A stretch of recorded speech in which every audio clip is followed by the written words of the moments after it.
kick it off, Sonja. Yay, thank you. And please, guys, do appreciate that I dressed for the occasion, okay? So it's on purpose. Welcome, everyone. Thank you so much for coming. I am thrilled that you're here and super nice to see some familiar faces or names in the chat. Makes me happy. So how is everyone doing today on a scale from 1 to 10? Drop your number into the chat. 1 is like meh, 10 is ecstatic. Come on, let's see where you're all at. Right now, 9 will be 10 of you. Relatable. 9, 11, 7, 8. Okay. Pretty good. 8, 9. You guys, okay. You don't even need me. You don't even need this webinar. Super cool. What a positive mood bunch. Yeah, 100%. Super nice. So the title of today's session says it all. We are posting jobs, but no one is applying. How can I use LinkedIn to fix that?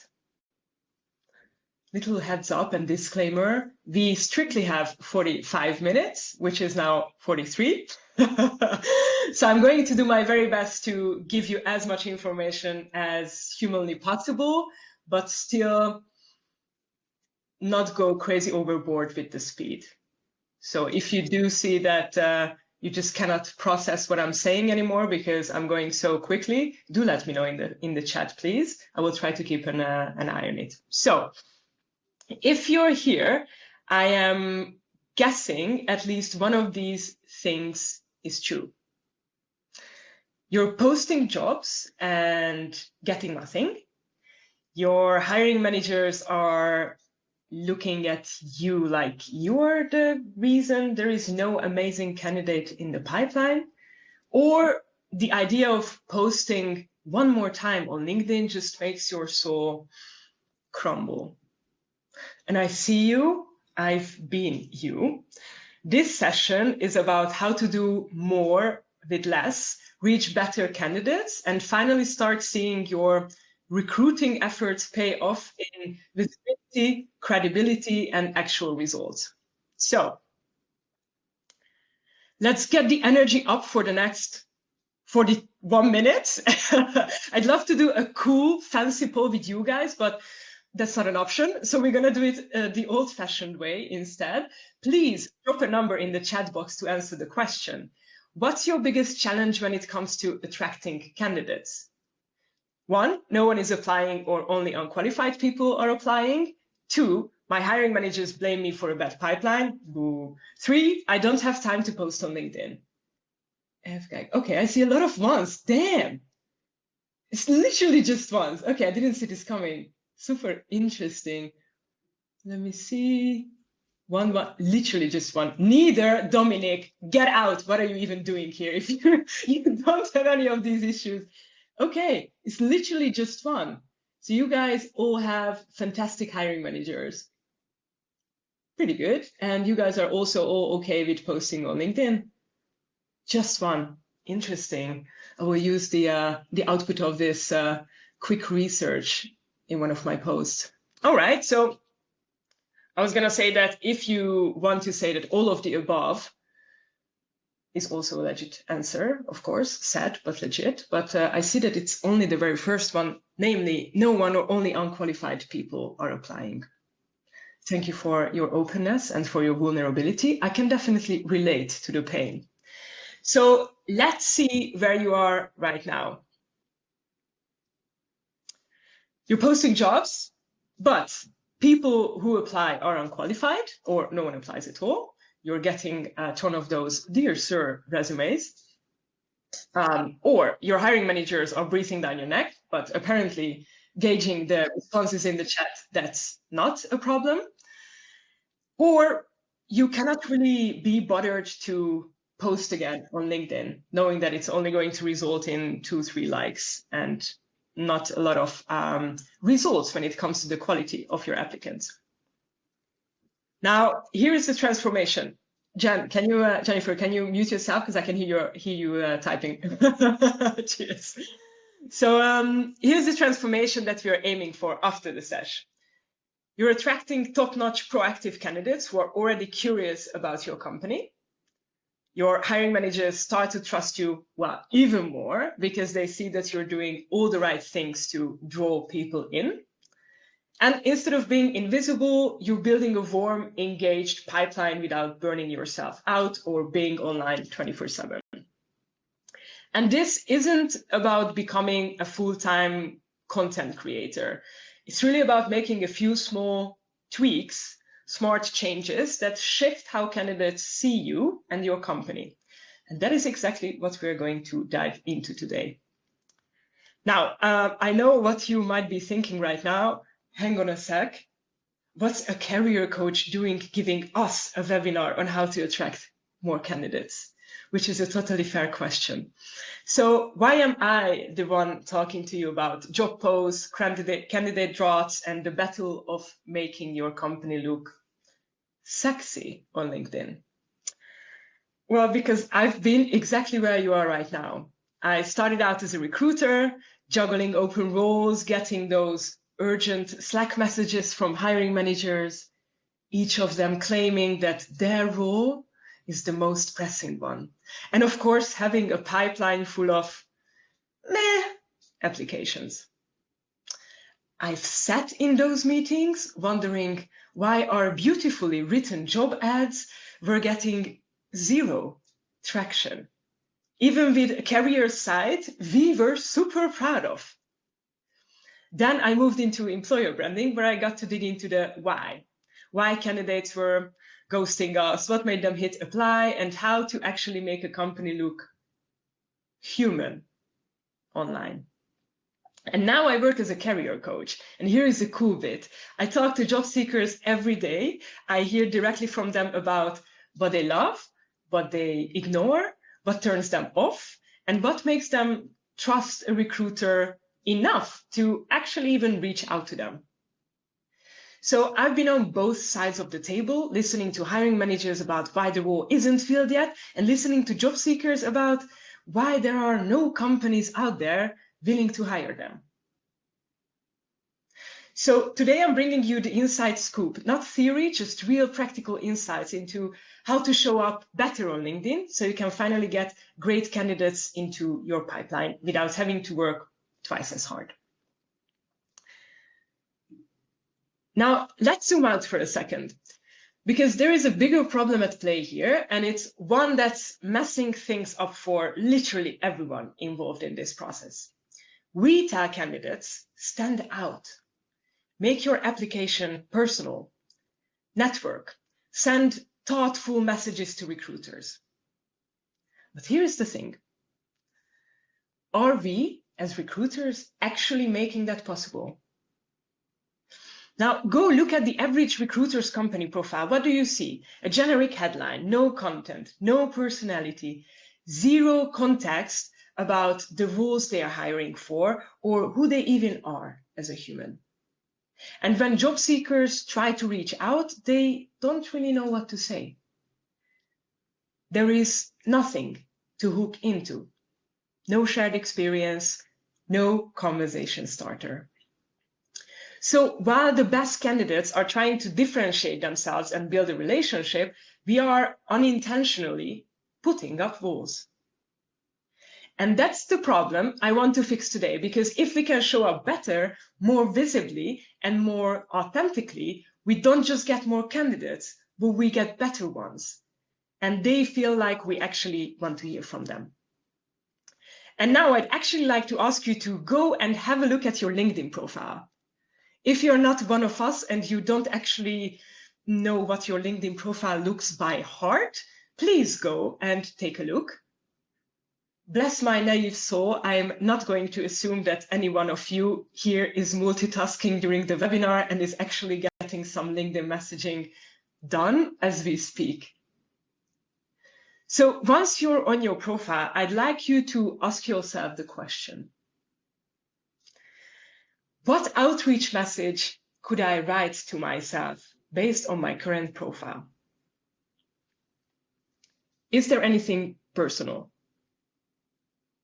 Is there anything personal that's really about you and not about your job or employer? Is there anything that people could use as a conversation starter? Is your banner branded or customized? Is your headline more than just recruiter or talent acquisition specialist at XYZ company? Is your about section actually about you? Now, people look for relatability, not perfection. If we expect candidates to reach out to us recruiters with more than just a, "Hi, here is my CV. Please let me know if there is anything that matches my profile," type of messages, we need to make it possible for them. We need to facilitate that connection. And it sounds trivial, but I've heard so many recruiters complain about the quality of the outreach messages they receive, if any. And I used to be one of them. I'd only have a strictly professional profile with no details about who I am, so it was basically impossible to connect with me on a human level. So what I'd like to do in the next 30 minutes is to walk through various LinkedIn profiles and zoom in on each component that you could tweak to attract top-notch candidates already today. All right, we're going to start with the banner and the headline. I didn't want to bully anyone or like publicly shame anyone. That's really not my intention here. So I tried my very best to cover the profile pictures, the company logos, and the company names.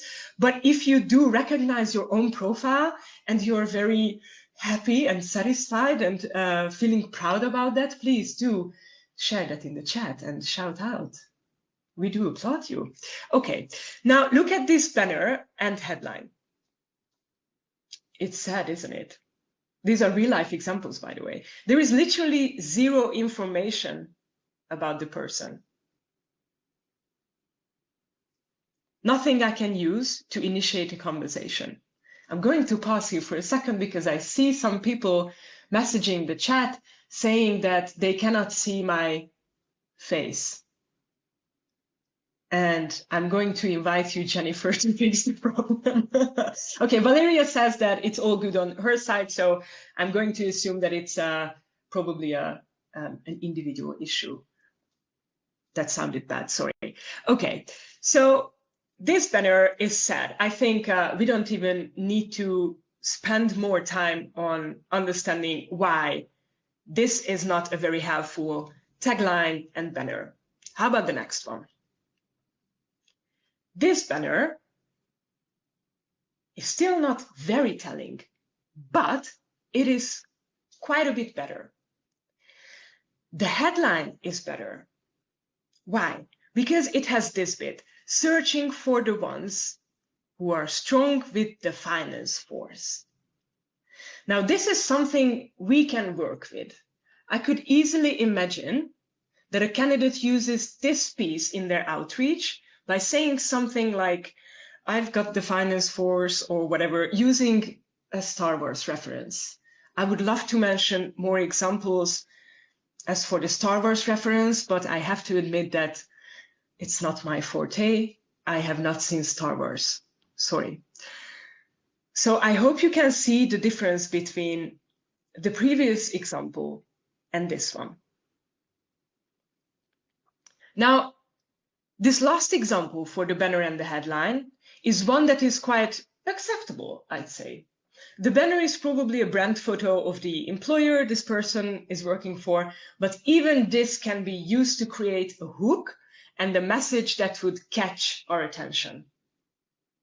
Right? If you look at the photo, I mean, I don't know, probably this person is working in the hospitality or HoReCa sector, and this dude looks like the ultimate hipster. So it's a good enough picture, good enough banner for me to start a conversation.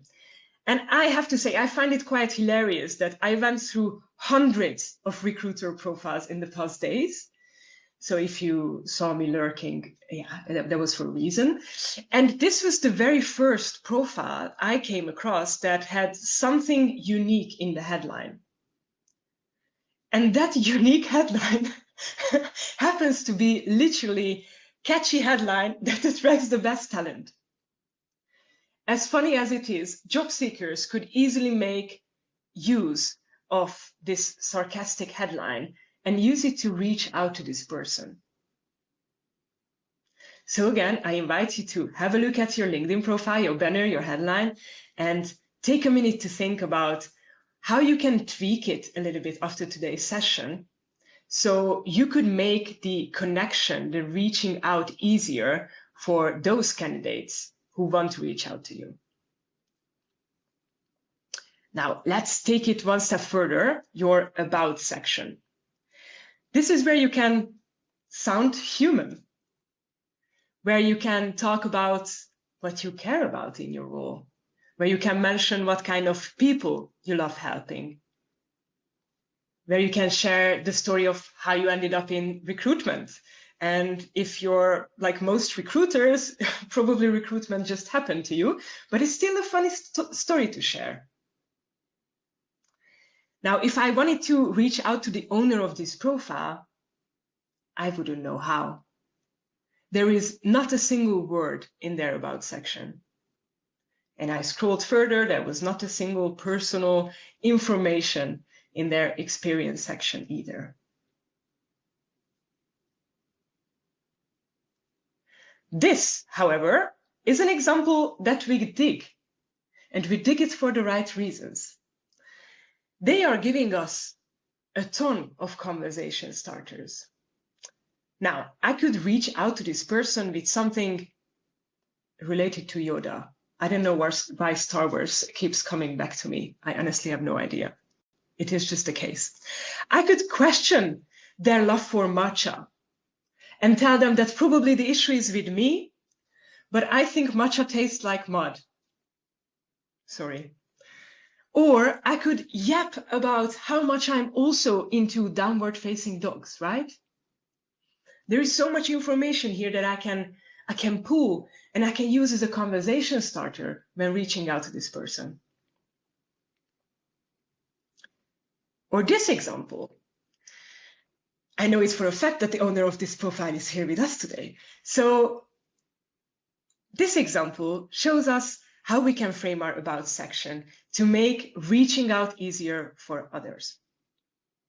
Even if we just scan through the text, we already know that this person studied psychology in the Erasmus University. We know that they love helping young professionals, career starters. And we also know that they are probably friendly because they have a CTA, a call to action. They encourage us further to reach out to them. So even if you don't feel comfortable with sharing things about what you like, your hobbies, how you spend your spare time, stuff that makes it easier for others to build a relationship with you, you can still be better than 98% of recruiters, or have a much better profile than 98% of recruiters, and encourage people to reach out to you. Because most of us, humans, find it quite scary to reach out to a stranger. So if you can make it slightly less scary, that will already make all the difference. Okay. Moving on, let's have a look at the experience section. So these profiles, just like most recruiter profiles, only have very limited information about the person's role, and it's most often a standardized company description. So again, not very helpful when it comes to giving off personal vibes that could lead to a chat or a connection.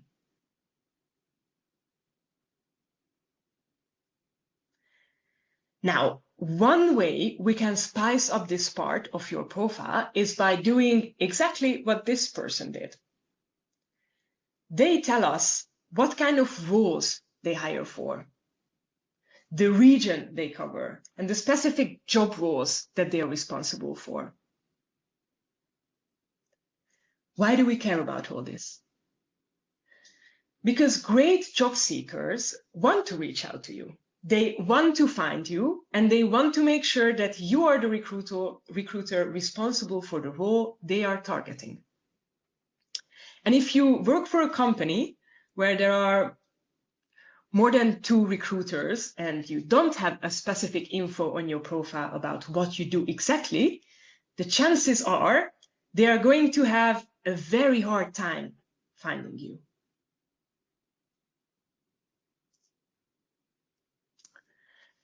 Now, here's the thing. Not new information, not a shocker. Candidates are checking you out. Before applying, they do their research. They're creeping on your company page, your employees, and your own LinkedIn profile. But the real question is, what does that journey look like? What do they look for when they see a job ad? What are they looking for when they are on your LinkedIn profile? Well, I made a screen recording for you that we can check out now to see what's really happening.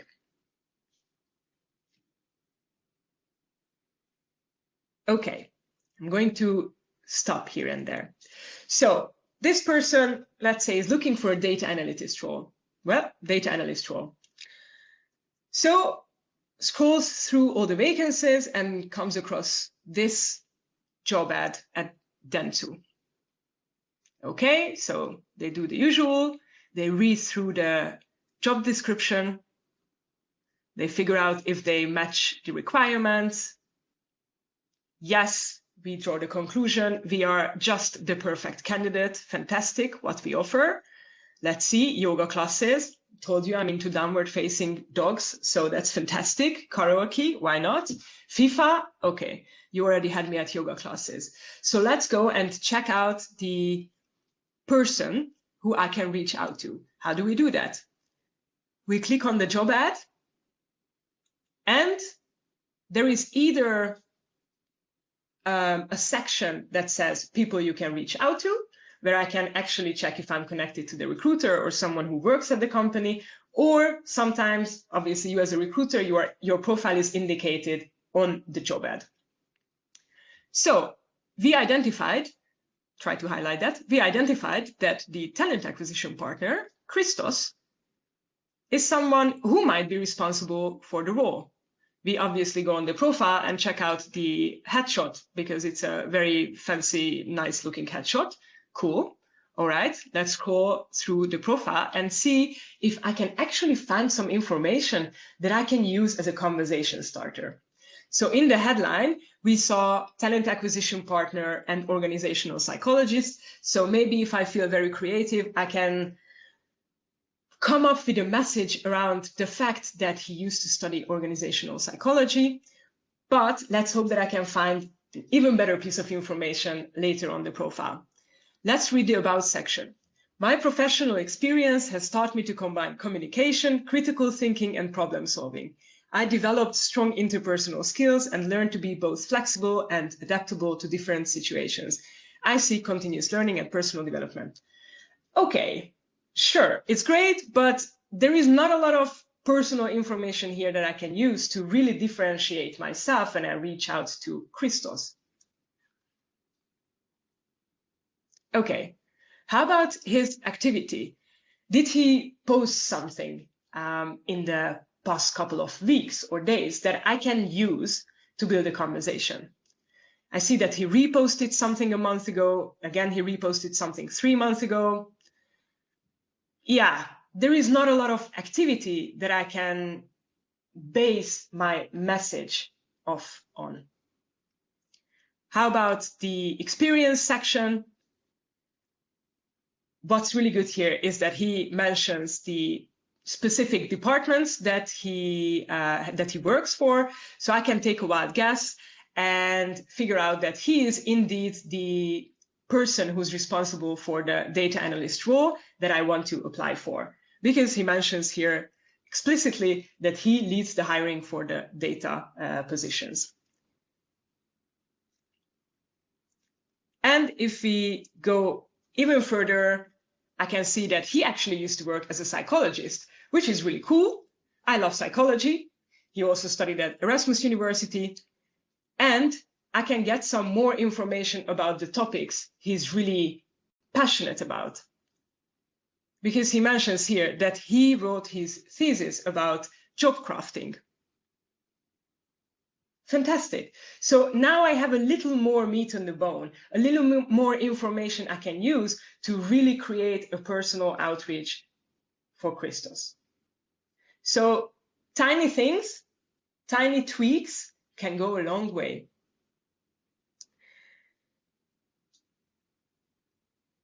They see the job on LinkedIn, they check out your company page, they look up the hiring manager or the recruiter, and they search for any info they could use to reach out to you. And every step is a trust building moment. And if your presence isn't relatable, they will likely turn away. So you're not just filling roles, but you're shaping perceptions. And you have a bigger influence, a much bigger influence than you think. Your profile, your job posts, and your content set the tone for how people feel about working with you and your company. And what's more important here is, even if your company has a strong brand, if you as the recruiter have a completely empty profile, and by empty I mean no info whatsoever about you as a person, those highly qualified people will have a serious difficulty with reaching out to you in a way that sticks. So what if you already have an epic profile with a headline, an about and experience sections that are packed with things job seekers can use as a conversation starter? Then the next step you can take to attract highly qualified candidates is, and you guessed it, sorry, you already know the answer. You already know everything about recruitment. I'm only here to give you a nudge. So the answer is posting. But the question is, what do we post about? What do we post about? I know I have just caused a massive disappointment in a lot of you. You came here today in the hope that there is a way around posting. There isn't. But here is the good news. A tiny action goes a long way. Start small, post once a week or once every 2 weeks or once a month even. Just start. Action before perfection is really my go-to mantra when it comes to posting. If you're connected on LinkedIn, probably you've seen this example. I'll show you a couple of content examples that you can use.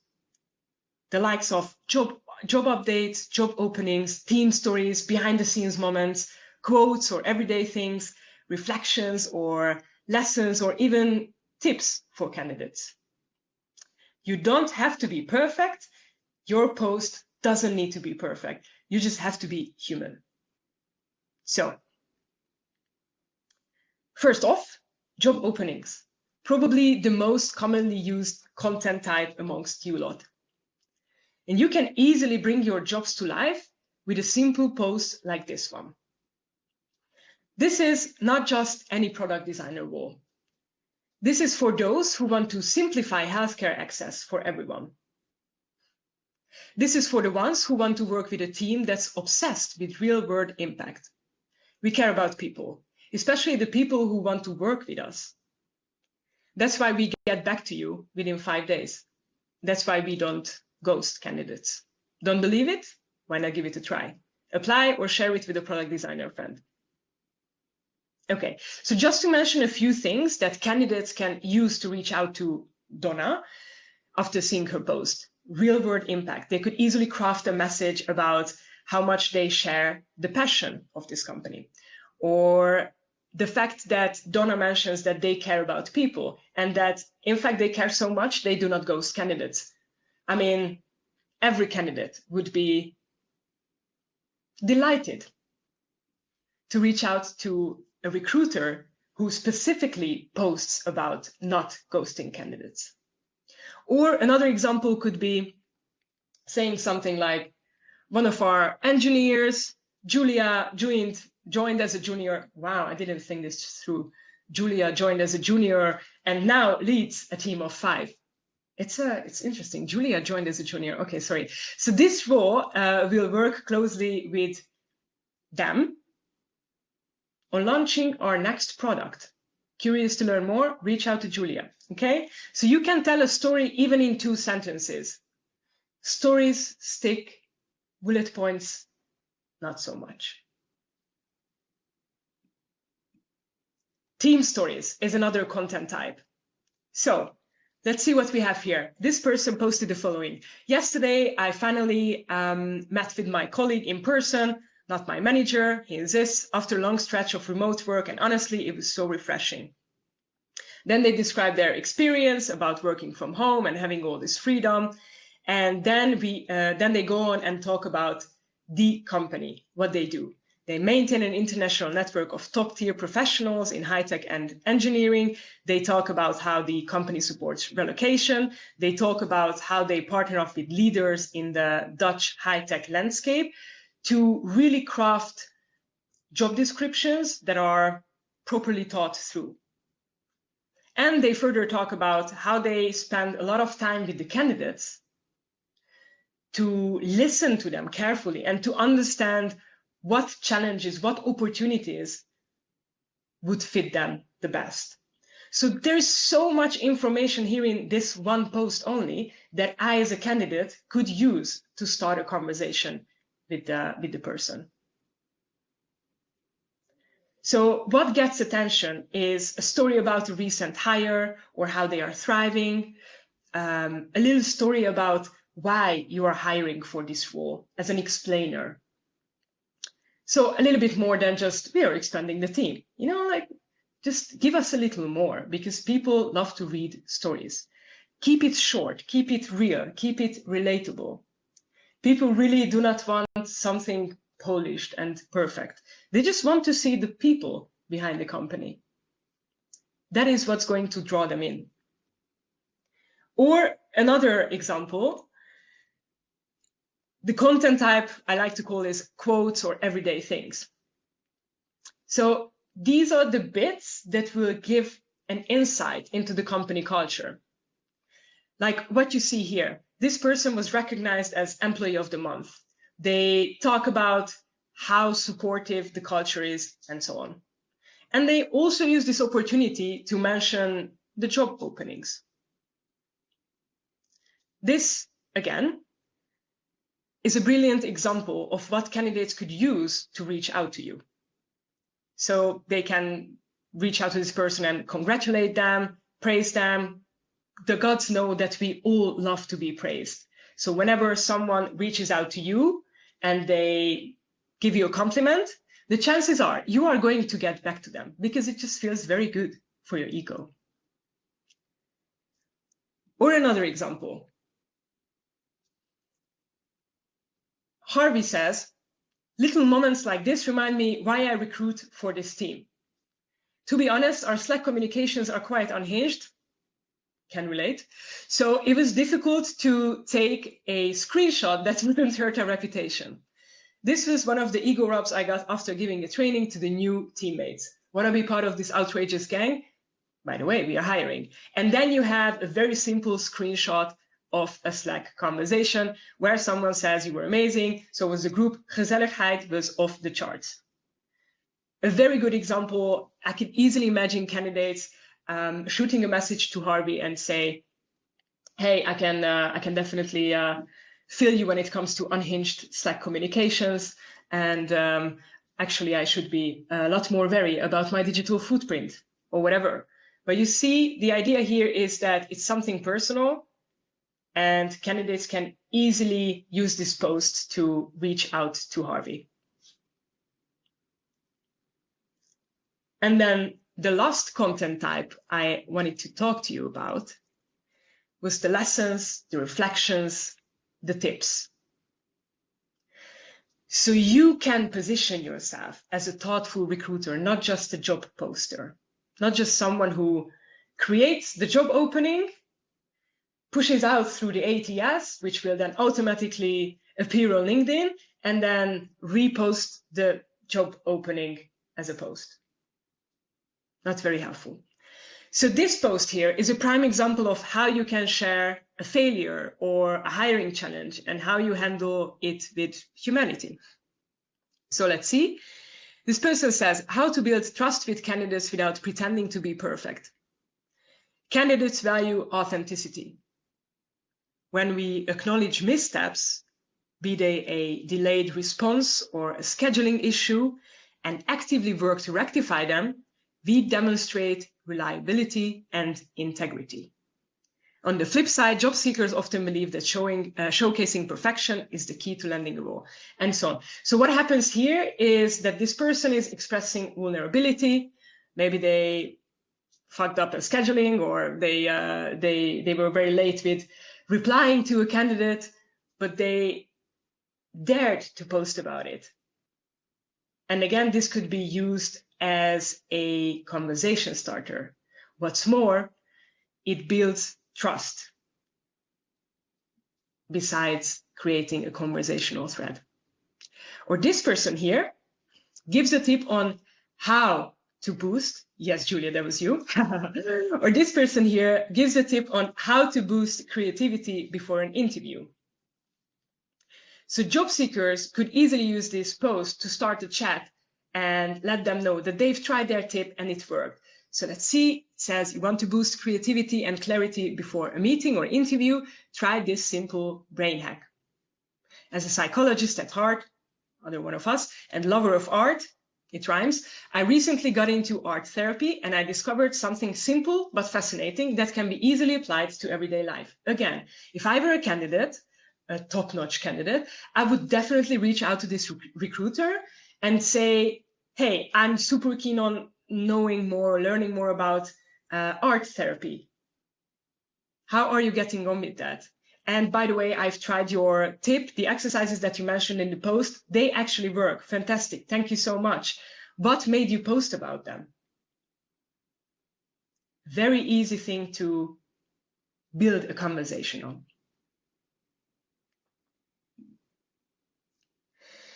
Now, posting is also a game changer because many candidates search by looking at posts rather than job ads.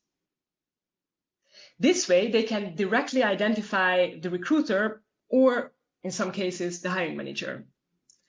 I have another screen recording for you. So you can see that if you post, even if the content itself is super basic, as long as it includes the right keywords, the candidates will find you. So let's have a look.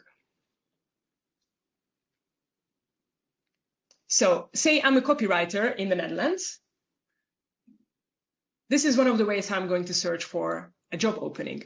I'll just simply type in copywriter and Netherlands, look at the jobs, or sorry, look at the posts, and I will try to scroll through the news feeds, the posts, and try to find something relevant for me. It took me 15 seconds, and I already came across someone, Charlotte, who posted about a HelloFresh job opening. Boom, I can easily already reach out to Charlotte, who is the senior growth manager, so probably going to be the hiring manager for this position. Yes, I went a little crazy with highlighting it with my mouse. Okay, let's scroll further. Boom, another one. Andre here also has a copywriter position in the Netherlands for me. So again, what I can do, I can go on Andre's profile and reach out to him. And I didn't even need to look at the job ads. I just typed in some keywords, and then I arrived to the hiring manager's or the recruiter's profile. So, ladies and gentlemen, and of course, everyone in between, we have 4 minutes left. And what I'd love for you to take away from this sesh is that people look for relatability, not perfection. We've covered a lot, or maybe not a lot, but it feels like a lot. Starting with how to tweak your LinkedIn profile, the banner, the about and experiences sections. We then put ourselves into the candidate's shoes and looked at their journey. And then lastly, we talked about various post types that can facilitate the job seeker's outreach to us. Now, that's all fun and giggles, but as Elvis says, let's have a little less conversation and a little more action. I'm very sorry. Now that I said this out loud, I realize it sounds very cringe. But bottom line, let's swing into action immediately. And I'd like you to use the chat and type in what is one thing that you will stop doing after this session. Because in order to pick up new habits, we need to stop with the old ones to create space. So what's one thing you're going to stop after this session? Jennifer, I'm not sure if you unmuted yourself on purpose. All right, but feel free to be the loudspeaker of the chat if I'm missing anything. So please share what's one thing that you are going to stop doing. Dominic is going to stop being here because he needs to go. Okay, very good. Randomly posting jobs on LinkedIn without any strategy. I'll stop to only share posts, but also include something more personal. Fantastic. I love it. I would like to post and engage more on LinkedIn. Stop overthinking when I have an idea for a post. Fuck yeah. I consider this a huge, huge, huge success. Thank you so much for sharing. Okay, the second question is, what is one thing you will start doing after today's webinar?